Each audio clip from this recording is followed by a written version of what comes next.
that even by starting to ask this question, then what is it to be human? We are already beginning to distinguish ourselves from AI, because we are activating our reflective self-consciousness, our ability to detach from our experience and to move away from the mechanical. And then we can begin to make real use of the asset of our consciousness by expanding our mind, by discovering a part of our consciousness that are not memory and knowledge-based, by tapping into nonlinear creativity, by being able to reflect on our mechanism or on our patterns and depart from them, by cultivating an intelligence of listening instead of thinking, and of course, perhaps most importantly, by activating our awakened heart. Peace and riches blessings. I am Michael B. Beckwith, the host of Take Back Your Mind.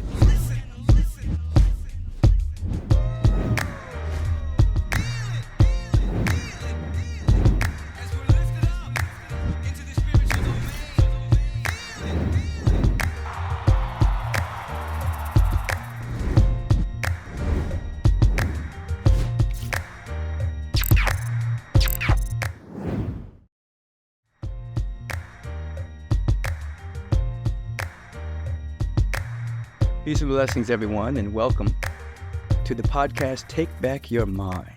I am your host, Michael B. Beckwith, founder of the Agape International Spiritual Center, the author of Spiritual Liberation, Life Visioning, 40-Day Mind Fast Soul Feast, Transcend Dance, and many other books as well. But today, as I have every week, I seek to have individuals who have, in some way, shape, or form, taken back their own mind, expanding their own awareness into this field of infinite consciousness, and are making a mighty difference on the planet at this time in human history and beyond. Today, I have Shai Tubali. Welcome, brother, to Take Back Your Mind. Appreciate it. Thank you, Michael. Thank you. I'm so honored to be here. Before we begin, let me tell people who you are. The Shai Tubali, he blends academic philosophy and mysticism to explore the transformative power of expanded consciousness. His journey delves deep into how these states not only shape individual lives, but also humanity's present and the future. Integrating Eastern and Western philosophies, which you know I love, Shai offers comprehensive insights into the nature and potential of consciousness. He holds a PhD in religion and from the University of Leeds, and he's also a research fellow at, what is it called? Arts and Humanities Research Institute. His academic work includes the publication of the Transformative Philosophical Dialogue, which showcases his scholarly perspective on consciousness. As the author of numerous books on inner transformation, Shai has shared his insights with many thousands of readers, and check this out, in 12 languages. Since 2000, he's been guiding workshops, retreats, and professional trainings, impacting countless individuals.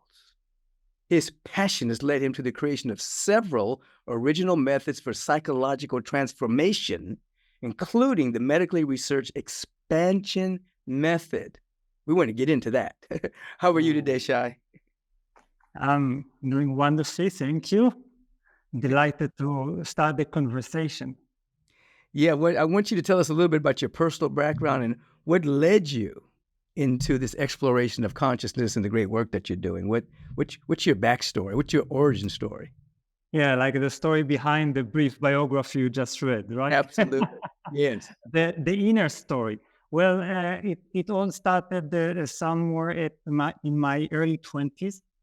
This is where I think very early on I figured out that I will not find any substantial answers at the university, where I was admittedly looking for some answers. But then I realized that my professors were just reading from paper and are absolutely clueless about the meaning of life.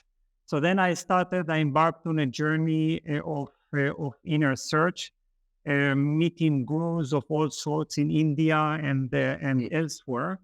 And then at a certain point, at the age of 23, I had a remarkable revelation of universal consciousness. I just discovered that this universal I am that was everywhere, in the rocks, in the sky, in the ocean, and I was that.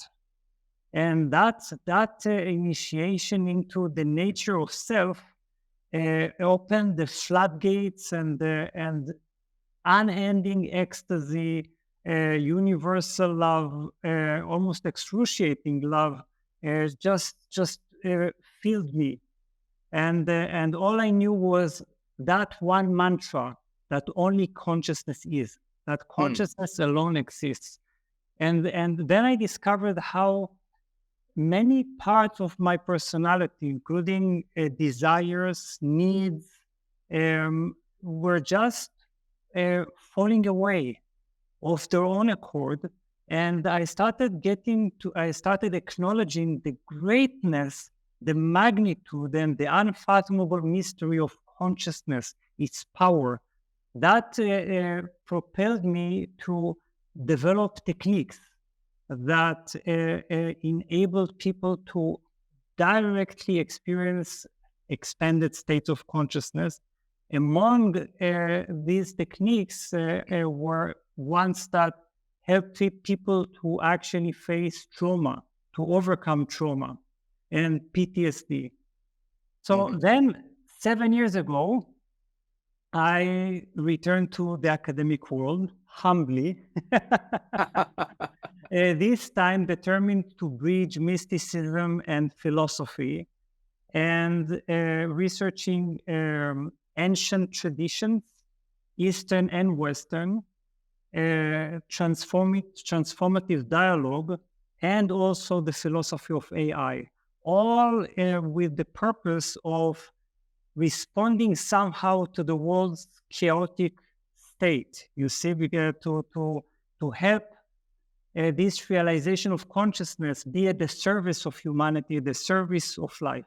So that's it. That's the story. And ever since, I've been hovering between the different worlds of self-transformation, therapy, and academic philosophy. That's a powerful unfoldment. When you were 23 and this occurred to you, was this from a state of meditation, or was this like just a spontaneous opening? Or what was the condition of your life at that time? Did you have some kind of practice, or did this just like a spontaneous awakening? Well, it's a combination because you can never prepare for it. You can read about it, but it's never what you read that there is actually the happening, the revelation. So this took place in the midst of a silence retreat, in the presence of my first guru, and but it was completely unexpected. It was just I would say a moment of sincere observation in which I was looking for that old familiar personal self of mine, and I just couldn't find it. So I only found space instead, and that space became instantly filled with this kind of gushing universal love and I amness. I understand it. That reminds me of my first awakened initiation as well. I died actually in a lucid dream. It was very painful when I woke up. The love that penetrated my being was beyond description. It's exactly what you were saying. And everything was shining and glowing with the consciousness of beauty, beauty beyond description. And I was a senior at USC at the time, on track to go to med school. And I could never get back in the box. And I had to discover what had happened to me. And then that's when I bumped into the mystical teachings of all the greats, So I really understand what you're saying. When that happens, you just see life differently. There's the personality construct just kind of falls apart. And the life of whatever name we want to call that is oozing through you. When that occurred in that meditation retreat, did the guru at that time notice that a shift had taken place? Did you explain it, or did you stay in silence? What was the ramification and result of that at that moment? Well, at first it was so uncontainable that I couldn't speak or express myself. I was just, to be honest, for 1 year, for a complete year, I was just sitting in my little room, crying out of sheer happiness and laughing out of sheer happiness. And so it was just uncontainable. But at a certain point, it became so uncontainable that I wrote to my guru. I wrote to him, I don't know what to do. I'm confused. I'm speechless. I'm overwhelmed. And then he wrote to me this recognition. He wrote, these are the baby steps of a Buddha. This is how he called it. And but these were definitely baby steps. So, and he helped me stand on my feet. Powerful. So when we talk about the individual consciousness and the collective consciousness, I know you're doing a lot of work, or you speak a lot about, this particular time in which we're living, where there's a lot of polarization, a lot of tumult. How do you define individual consciousness, collective consciousness, and then obviously the consciousness that's necessary to move through this particular state that humanity is moving through? It's very tumultuous.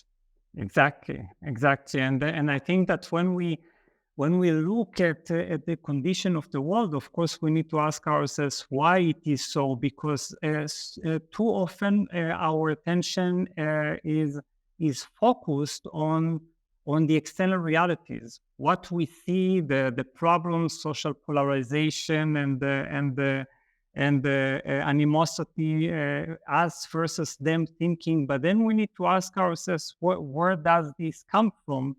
And we need to really take an honest look at the mind that gives rise to the world, because really the world is not some kind of external reality imposed on us. That's right. A very important point.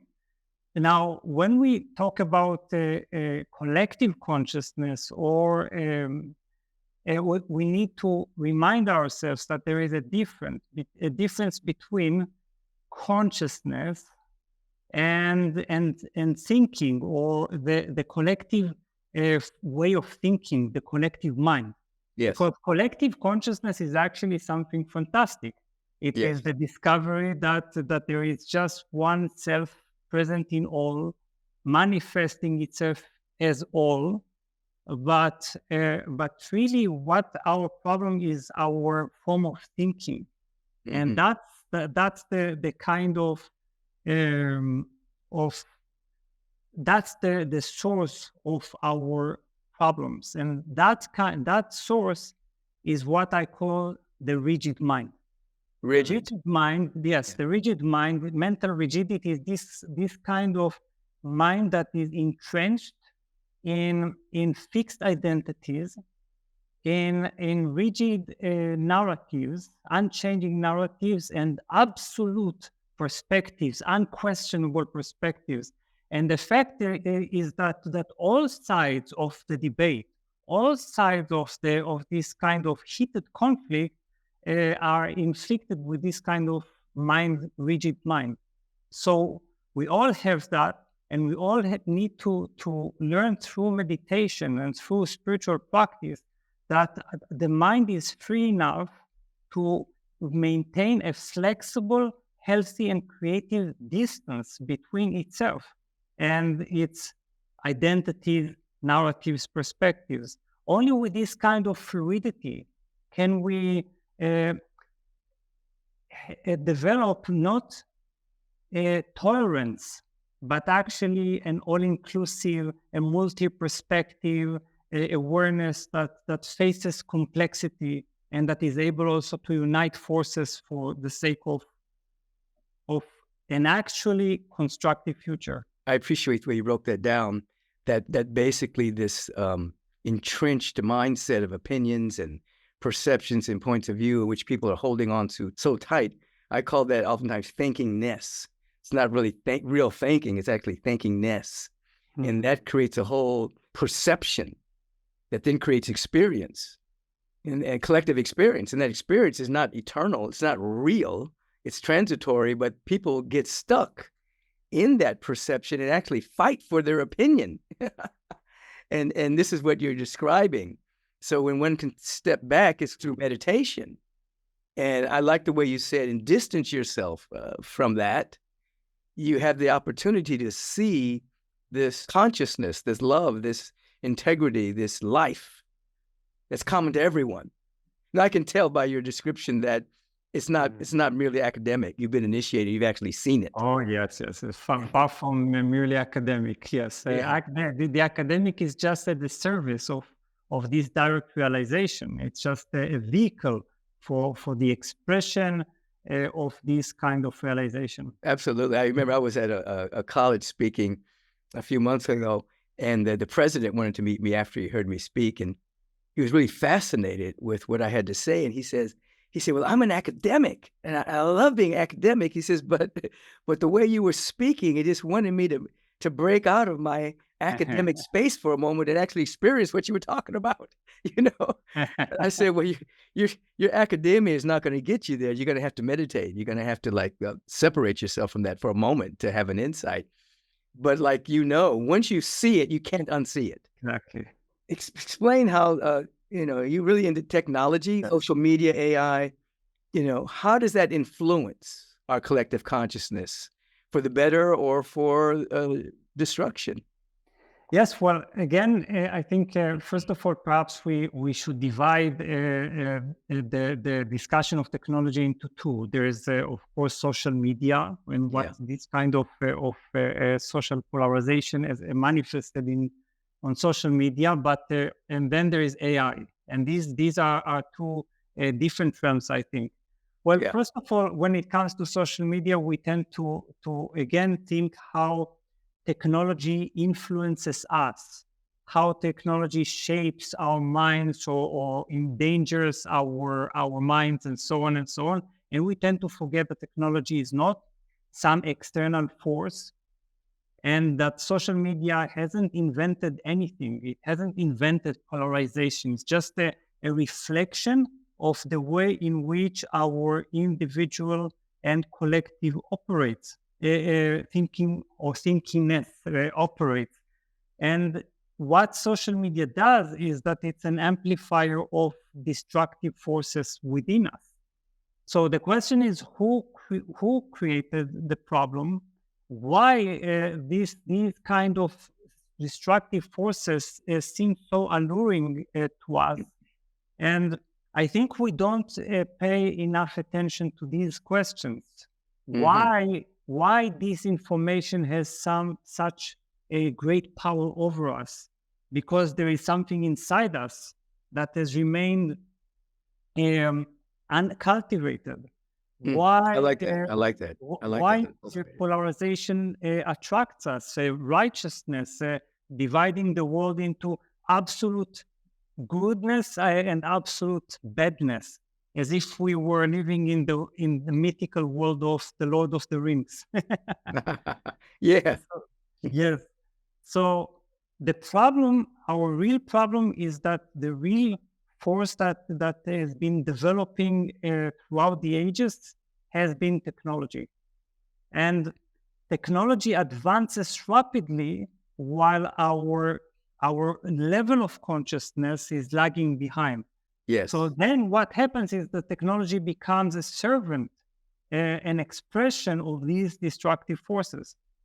So this is what we need to see, how we learn to educate our minds to become minds that actually prefer unity, prefer complexity, prefer non-reactive listening, prefer constructive response to life.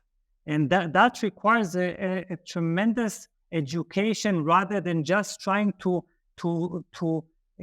turn off the light, the fire of that explosive social media conflict.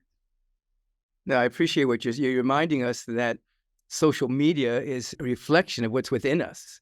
Like you say, it didn't create anything. It's actually reflecting to us who we think we are in any given moment.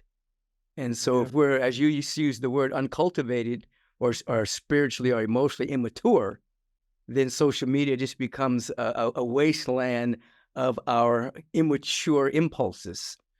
being expressed. So it's like social media is like, it's kind of neutral. It's like electricity. You can use electricity to use this microphone, or you can use it to electrocute somebody. But it's whose hands is it in? And so as we become more cultivated, social media can actually be a place of inspiration, great art, creativity, love, unity, having really creative dialogues. But because it's in the hands often of a unawake, uncultivated society, it then affects us because people then become addicted to that downward trend. And they don't even know they're addicted. They get into silos and become addicted to hearing their own voice over and over and over again. Yes. The rabbit hole of Alice in Wonderland, so to speak. Those well-isolated echo chambers. Yes. Absolutely. Now, what about AI? What do you think about AI, the ethical aspects of AI, and how it, how do you see AI in terms of the unfoldment of our collective consciousness?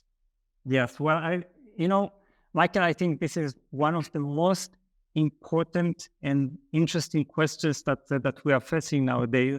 And once again, I hate to be repetitive, but just to repeat the very same principle. When we think of AI, and I think that's our philosophical confusion, this is what all philosophers are concerned with one question.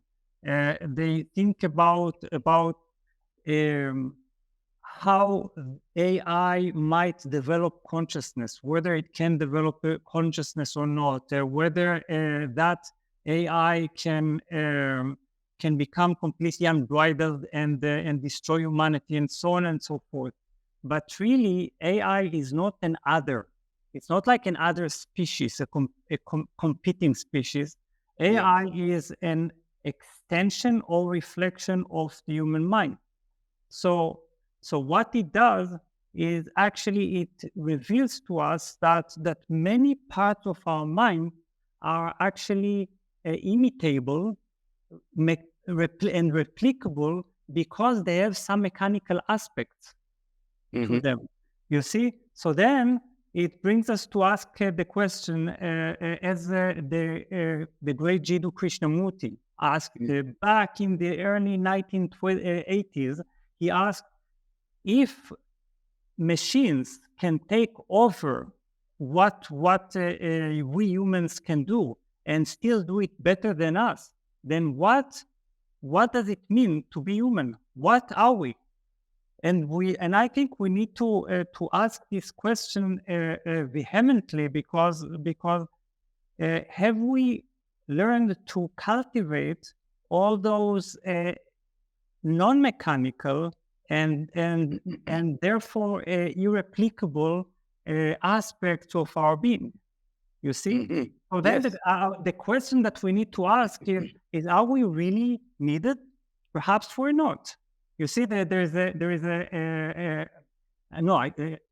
you're bringing up a philosophical question here. It's very interesting. But it's a burning question. It's also essential. Yeah. You brought up Krishnamurti. I used to go see Krishnamurti in person every year in Ojai. That was so lucky. Yeah, that was my trek. Me and my friend would go to and spend days in Ojai and sit at his feet and listen to him dialogue and talk. And, so when you brought up that name, it's the whole history of my life just kind of unfolded. He was very demanding and very enlightened, and he could activate you in very powerful ways. So I really appreciate you bringing him up, one of my teachers. Back on what you were saying, in terms of AI, the way I look at it, is that, we haven't explored yet. I'm talking about on a global context. There are individuals who have the great potential of who we are. And so because of that, we are relying on AI to do certain things. I look at a lot of these things as prosthetics of who we are. Like we haven't activated a lot of that genius within our own consciousness, our own brain. We're not meditating. We're not discovering the potential of a human being. And so we end up relying on a prosthetic that you just said is an extension of us. And so then we rely on it, and then we kind of atrophy. our own Exactly. potential. And Exactly. that's the dilemma you're talking about, you know. It's Exactly. like I believe we are needed, you know, but we're Mhm. needed if we activate our potential, which is why we meditate. You know? Exactly, exactly. Yes, that's a brilliant point. You know, Krishnamurti said, he prophesied actually. It was in 1980. He said that at a certain point, AI would challenge us because we would be cultivating only our mechanical parts, and then we would reach a point in which we would have only two options: either resorting to entertainment Yeah, or begin to or going within. These are our two options, and I think we're right at the precipice yes, exactly, because exactly, entertainment is so big. yes, It's yes, dwarfing. I call entertainment the great pirate because it steals our attention from our own creativity. We'll applaud an excellent movie or an excellent artist singing or excellent artist sculpting. We'll project all of our own creativity onto an individual and become entertained, but we won't, oftentimes as humans, we won't use that same impulse to go within ourselves and become creative. So then entertainment becomes the great pirate, steals our attention. And again, we'll see something great, but it doesn't really move us to do something great ourselves. We just go get more entertainment. We go get more entertainment. We get more entertainment. exactly, exactly, exactly. Yes, and then if AI takes over all the usual mechanical aspects, then what are we going to do? But this is where I think it is either a danger or like some kind of an apocalyptic prophecy, or an opportunity. And I think we should choose the opportunity to be asking with a sense of urgency what it is to be human. And the first thing, and that's really enlightening, is to realize that even by starting to ask this question, then what is it to be human? We are already beginning to distinguish ourselves from AI, because we are activating our reflective self-consciousness, our ability to detach from our experience and to move away from the mechanical. And then Right. we can begin to make real use of the asset of our consciousness by expanding our mind, by discovering a part of our consciousness that are not memory and knowledge based, by tapping into nonlinear creativity, by being able to reflect on our mechanism or on our patterns, and depart from them, by cultivating an intelligence of listening Yes, instead of thinking, and of course, perhaps most importantly, by activating our awakened heart, because the awakened heart certainly distinguishes us from any mechanical activity of AI. absolutely. And so you're basically articulating um, ageless wisdom that has been sought to be articulated through Gautama the Buddha, the deep compassion. You're bringing all of this back into this awareness, and that does distinguish us from AI. You know, to actually grow into loving to love, deep compassion, non-judgmentalism. This AI can't do that. They can do the Exactly. mechanical aspect of certain things, but this Exactly. self-reflective aspect of us, that is given to the image and likeness of God, who we are, activating our potential. Now, you talk about the concept of expansion of consciousness Yes. and the healing of the collective trauma. Break that down for us a little bit. The expansion of consciousness, and then tie it into the healing of the collective trauma that we're witnessing. Yes. Well, first of all, it's very important to understand, because sometimes when we speak of consciousness, it always sounds elusive Yes. and mystical, and as if it's out there. but really consciousness begins with the awareness that we have right now, our reflective self-consciousness, our ability to be aware of our life experiences. Now, this ability is something we all exercise daily, ongoingly, and still it is a complete mystery to us. So because it usually that part that is aware is completely trapped as a result of its identification with the experiences which it observes and of which it is aware. So what we need is to extricate it like a genie from the bottle.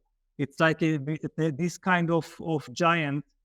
But it's very important also to understand that when we speak of expansion of consciousness, we have this sense, this illusion that it's something that the consciousness needs to be expanded.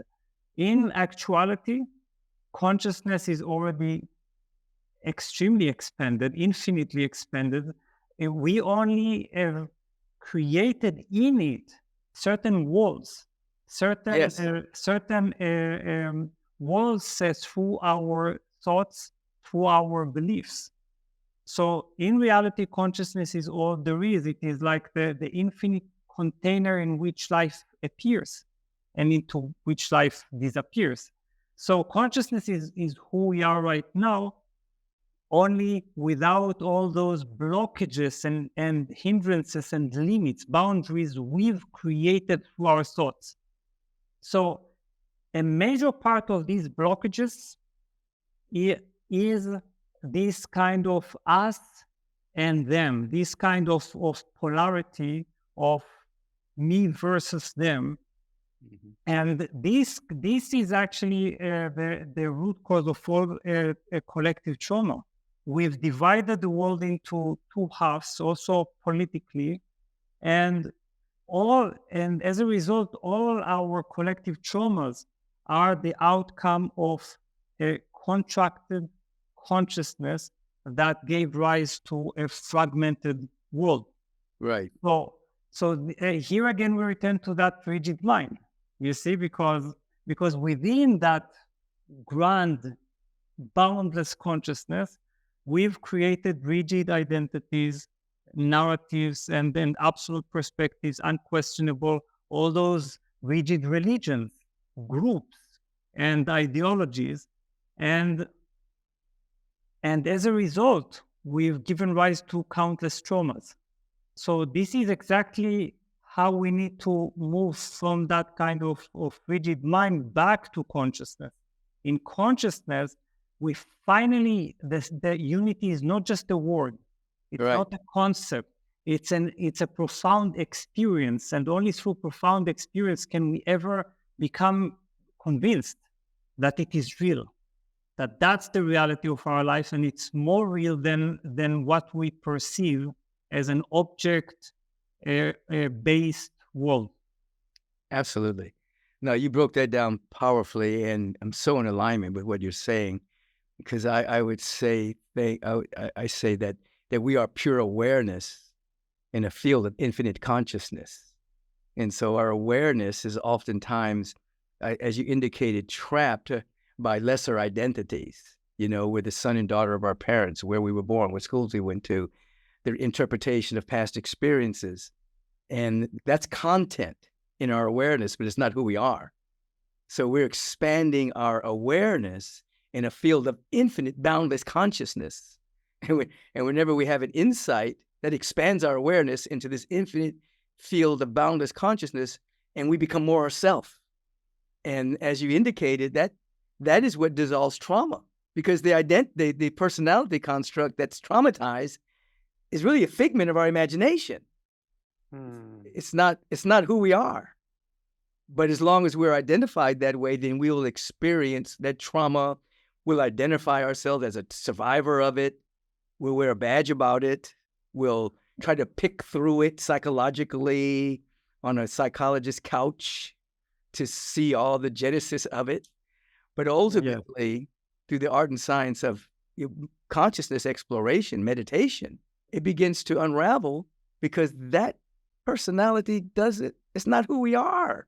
This is what I'm hearing you say as well, and we become our own therapist through meditation. That's a radical statement you're making here, because I think that is quite thought provoking. Well, I can just give you a brief description of how I work with traumas, because I think that Please. immediately echoes this kind of radical statement. What I do is I work with sometimes really uncontainable and deep-seated traumas.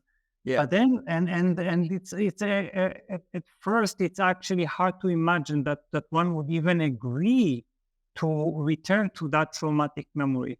But what we do is that we first expand the person's consciousness. We expand the consciousness to such a degree that the person experiences themselves as far bigger than their memories, far bigger than their thoughts, far bigger than their life experiences. Yeah. And with this kind of magnitude of their own consciousness, all of a sudden, the sense of proportion shifts, and they feel that they are actually bigger than the memory, rather than they are smaller, far smaller, too small to contain anything or to digest any impression.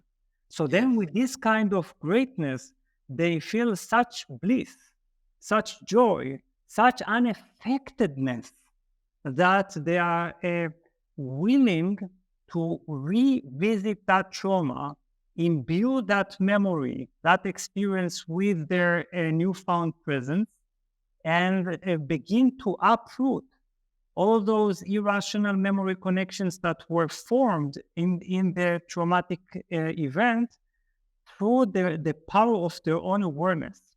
So this is the point. When we realize that we are bigger than the memory, that is the beginning of our healing. Yes. And then when you combine that with the observer effect, with intention to expand one's consciousness, everything that they observe changes on a subatomic level based on observation with intention and having the identity that they're bigger than the event. It's kind of putting the observer effect on spiritual steroids. Wonderful. Yes, wonderfully said. Yes, exactly. That's again, this is how we use the power of awareness to change the content of that which it observes. Right. Exactly. Yes. But people have to be willing, they really, they can't argue for their limited experience. They have to really, as you've indicated, they have to expand their awareness, see that they're bigger than it, observe it, and they can see the underlying lies that they've told themselves. It has nothing to do with their real identity. It has only to do with their experience. And then freedom begins to happen. So you work with a lot of people this way? Yes, and also train psychotherapists, psychologists, psychiatrists to do the same in their clinics. So that is called the expansion method. Yes.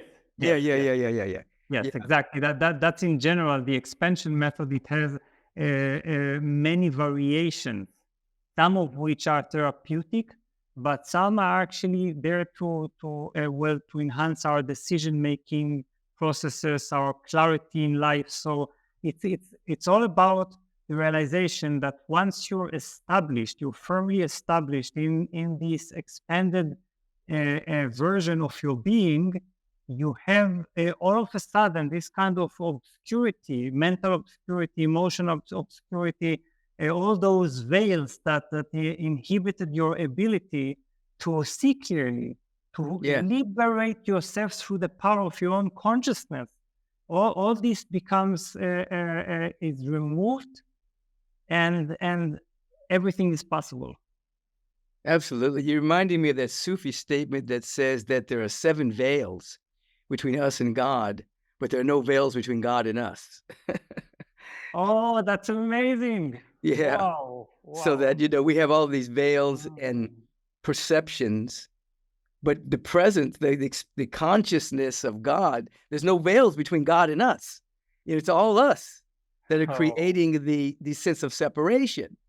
So even in trauma or just regular life experience, we have all these veils and beliefs and rigidity of thought and opinions and points of view.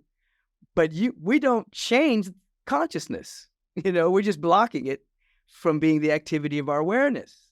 It comes down to practice. It comes down to actually practicing the art and science of meditation and expansion method and asking right questions and being sincerely interested. We have to be sincerely interested, the beginner's mind, about these practices because they're lawful. They have repeatable results. It's not magic. It's real. And you, because of that baby Buddha insight, as your guru called it,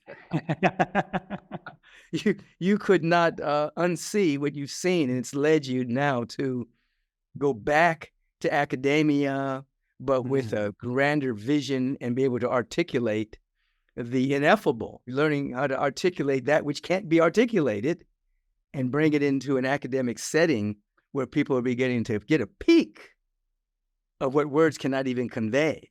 You're doing some great work. Yes, sure. Thank you so much. Yeah, I appreciate that. I left academia. I was like, I don't think the medical model as it is today is really what I'm supposed to do. I don't want to be trained to be a drug dealer, but I didn't know I was going to do what I'm doing now. It emerged because I had no conscious idea that I would be a public person teaching consciousness or establishing a spiritual community or anything like that. That it just formed around me, so to speak. Yes. I had to give up my resistance and say yes to it. Yes. That's how the best things in life happen. Yeah. We have to overcome our resistance. No, I don't want to do this. Exactly. Well, the name of the podcast is Take Back Your Mind. Yes. So what is your go-to move when you find yourself, your mind hijacked by the world of experience? I know it's meditation in some form, but what is your basic move? What do you do when you get caught up, so to speak, emotionally or mentally hijacked by the world of appearances? Yes, that's a good question. Well, first of all, it's very important to understand that if I go through a difficult, a truly challenging experiences, and we all go through such experiences, I would never let it take root. Because what happens is if we give it some time, it subtly takes root in us and it begins to develop certain, we can say, karmic tendencies, irrational conclusions, and some twisted approach. Wait, I got to stop you right there. Yes. I watch people do that. I watch people get caught up and they do make irrational conclusions. They create worst case scenarios and it just runs amok. I didn't mean to interrupt you, but I wanted to get that point there. People, I've been with people and they do these irrational conclusions and they go way to the end of a worst case scenario, or they beat themselves up to such a degree that they feel worthless and they made the biggest mistake in the world, and it's all irrational. Yeah, exactly. Or we generalize our conclusions based on one single event, and to apply this to all of life, all our experiences. This is what life is all about. This is how people are, and so on and so on. Or this is who I am or what I am. So what I do is instantly and as soon as possible is that I use my own techniques for the expansion of consciousness, but we can each person can choose their own suitable techniques for the expansion of consciousness. And what I do is that I bring myself back to that natural state of order, harmony, and love. I return to be bigger than the event, bigger than my thoughts, bigger than my memories. And I return to that place that has never been shaped by memories or life events. And from there, I derived my energy, my force, the forces to return and embrace life. Because it's important to understand that we can sometimes use spirituality wrongly in a way that is merely designed to pull us out of life or protect us from life or give us a sense of false empowerment. Whereas I believe in spirituality that endows me with the power to embrace life without any resistance, any escape, and any suppression. Right. It's not escapism. It's like the total embracing of what's happening, but from a different perspective, a different point of view. So you're not running away.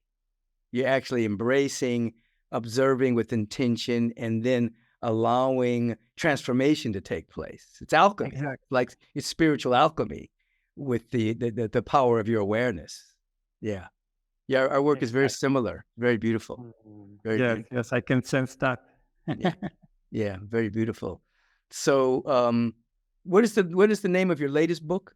Well, the latest book, the one that will be published in December, actually, is called Your Chakra Personality, and it's actually a typology of personalities based on the ancient chakra system. So that's one of my my most enjoyable methods. I can see the gleam in your eye when you're talking about it. It was like a fun book. I can tell. Exactly. Yeah, the chakra personality. And what's the last book that you just released? Well, it's there is first of all there is an academic book called titled The Transformative Philosophical Dialogue, but also there is the complete book of meditation. And so, as you can understand, this is how I live, in this kind of strange duality of the academic and the mystical. Right. Well, we definitely need individuals like you that are learning to articulate that which can't be conveyed by words, so that we are spiritualizing the intellect, rather intellectualizing the spirit. And because you've had a great insight, then you're able to actually help people spiritualize their intellect, so it becomes a great tool for exploration into the ineffable. I applaud you with that. Somebody has to do it. The hard work, yes. So it's you. You, Shai, it's you. Grappling with the intellect, yes. Right. Well, this has been great. Is there anything that you want to share to those who are watching us that we haven't covered that maybe you would say later? Oh, I should have said that, but is there anything that bubbles up? Just perhaps I would like to say, yes, we discussed the intellect as a source of as a vehicle for understanding, but it's important to understand that and I think that it also relates to your own work, that in the end it is the heart that is our innermost mind in this sense, and it is in the heart that we discover the depth of our consciousness, and it is in the heart that we finally know who we truly are. So it's very important also in relation to trauma. If we want to heal ourselves from trauma, we need to tap into the heart power. And the heart is a source of empowerment. We tend to perceive it as our most vulnerable place, the place that we actually need to hide away, to cover with protective layers. But in the Hindu and Buddhist traditions, they're discussed this beautiful notion of the inner cave of the heart. And the inner cave of the heart is actually not a place. It's like the core of the heart, and it doesn't need to be protected. It's actually indestructible. It's actually the place that signifies our most unaffected place. So this is the place where we can start our healing. And I know it sounds paradoxical, because to keep our hearts open feels like the opposite of what we want to do when we feel traumatized. But the more we keep our hearts open, the more indestructible we experience ourselves to be. Absolutely. It does sound paradoxical, but it can't be touched. Our real nature and being can't be touched. And I mean, even the physical heart has more brain neurons than the brain itself, so it has a powerful intelligence. So we want to live from our heart, metaphorically, spiritually, and really keep our heart open so that we begin to discover greater dimensions of our own true nature and our true being. Shai Tubali, thank you so much for being with us today. Absolutely appreciate you. How can people be in touch with you? Well, I always invite people to my YouTube channel because it contains over 800 videos, including numerous guided meditations, expansion meditations, and explanations about how we can integrate spirituality into a fearless life. And there's also on my official website, you can find on the main page there is a free challenge of 7 days of expansion of positive emotions. So this kind of free challenge can enable you to experience directly the expansion of consciousness, the joy, the bliss of having your mind unbound. Outstanding. Shai Tubali. Thank you so very much, brother, for being with us today, and continue to do the great work you're doing. Appreciate you. Thank you so much for your support. It's been such an honor to be with you. Thank you. My joy. God bless you. To everyone, this has been Michael B. Beckwith with Shai Tubali. Have a beautiful, magnificent day. Go back and listen to this again or watch this again and hear things you may not have heard the first time that this interview passed through your awareness. And you'll catch an insight that will ultimately shift your behavior, perception, and allow you to become more you. Peace and blessings. Thank you, Shai.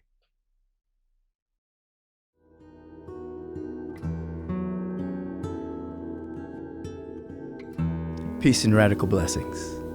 This is our moment in Take Back Your Mind, where we actually practice. So we come out of merely talking about transformation and actually practice the art and science of meditation, even if it's for a few moments, that we can begin to become aware that we are the observer that transforms our life based on observation with intention. And during this time, in the world of appearances, that is, this polarization, hate crimes, seem to be rising. At least that's what's reported to us by the media. There is Islamophobia, there's anti-Semitism, there's racism, there's bigotry, there's homophobia. There's all these different kind of things that are happening within the human experience. And what are we here to do on the planet? We're here to love. We're here to perfect our loving.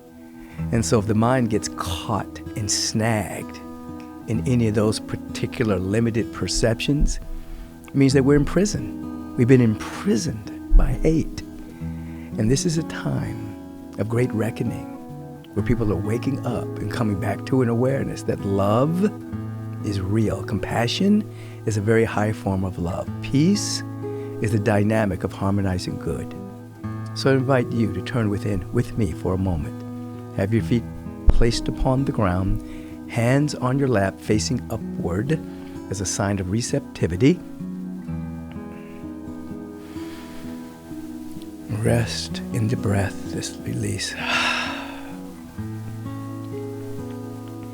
And I want you to think about, bring into your awareness an infant in your family. Think about your mother as a baby. Think about yourself. Think about baby that was born into your family, and just allow for the feeling tone of love and compassion that you will have for this infant. Just feel the love and the compassion.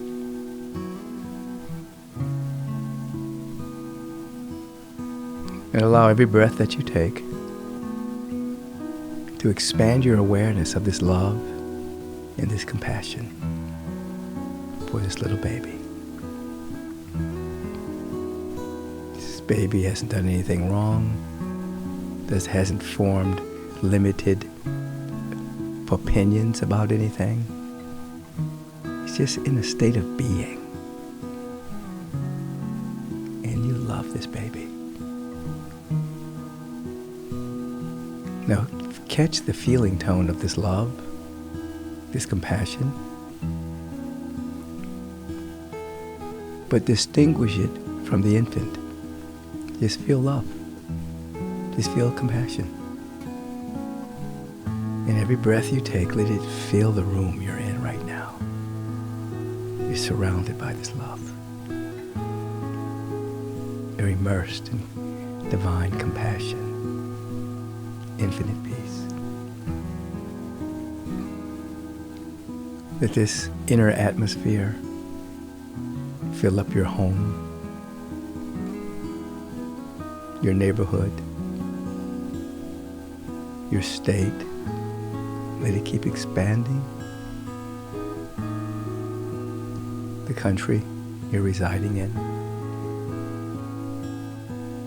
You're breaking free from all limited phobias.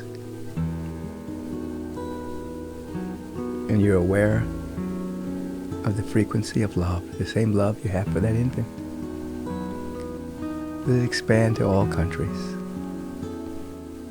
all peoples in all countries, regardless of color of skin, culture, geographic origins of birth, religions.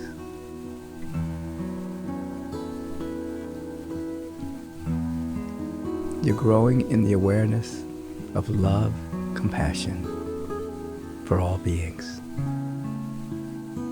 The very planet upon which we live is now embraced in your atmosphere and awareness of love and compassion. You're becoming a vibrational antidote for the polarization, the hate, the deep entrenched sense of separation. And you're beginning to see that this love ethic that flows through that infant is flowing through everyone. That love vibration. Be with that. Your mind is becoming disentangled from your own opinions, and compassion is being born.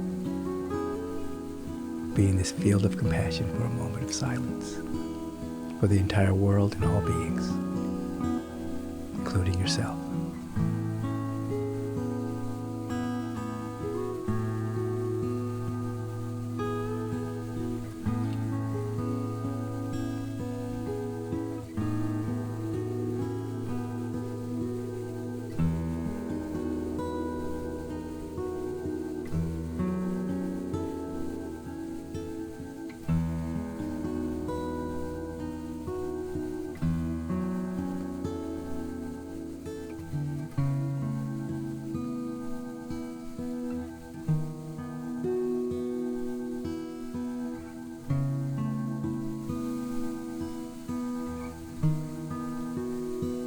You're breathing in expansion of consciousness, of compassion and love. You're breathing out consciousness of dynamic peace, expansion of love.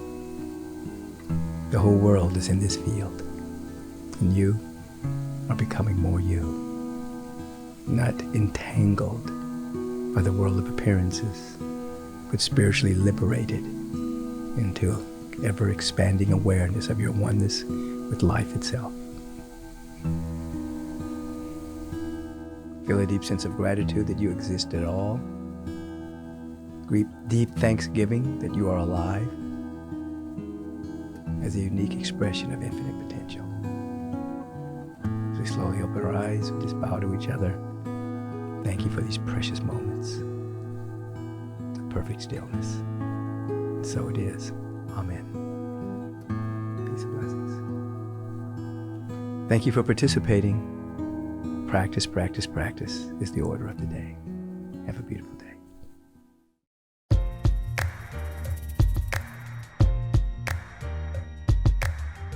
Peace and blessings. I truly hope that you are enjoying Take Back Your Mind podcast. The Take Back Your Mind podcast is sponsored primarily by the Agape International Spiritual Center. In other words, everything that you see in terms of the staff that puts this together, the editing, the equipment, all of this is sponsored by our Agape International Spiritual Center. So if you are enjoying the podcast, I'm inviting you to support the sponsor. Support Agape. Simply go to agapelive.com and make a donation. And say in the donation that you are supporting the podcast. It allows us to keep broadcasting. It allows us to keep putting these magnificent moments together with these wonderful people that I get to interview. We keep having the possibility of updating the equipment that's necessary and providing the wonderful content that many of you are writing in and saying, I really love the podcast. Support the podcast. Support the sponsor. Agape International Spiritual Center. agapelive.com. You can also text to donate. You can text the word give to 424-321-6243 and put podcast so that we know that you're really supporting this wonderful podcast. Our secondary sponsor is AdaptoZen, ADAPTOZEN. This is my superfood greens. It's nutritionally dense because I teach spirit, mind, and body. We want our body temples to be healthy. So one of the products is my superfood greens. You can go to NutraRise.com. Those three little lines you see, you hit those three little lines and you'll see AdaptoZen. There's two products, my superfood greens and a product called Elevate, which are organic mushrooms for your health. You can put both in your smoothies so that you have main ingredients for the health of your body temple. These are our sponsors. Primary sponsor, Agape International Spiritual Center. Secondary sponsor, AdaptoZen. I want you to be healthy. I want you to be wise. Circulate and share. Peace and blessings. Your time is very valuable, so I want to thank you for lending us your ear and participating in Taking Back Your Mind. If you want to submit a question for the question of the week, please submit it to podcast@michaelbeckwith.com. If you've enjoyed what you've heard today, please submit a review and let us know your thoughts. Stay on top of current episodes by subscribing to the podcast so that you'll receive alerts and not miss one single episode. And feel free to share this podcast with all of your friends and family. And until we meet again, take back your mind and you will take back your life. Peace and blessings.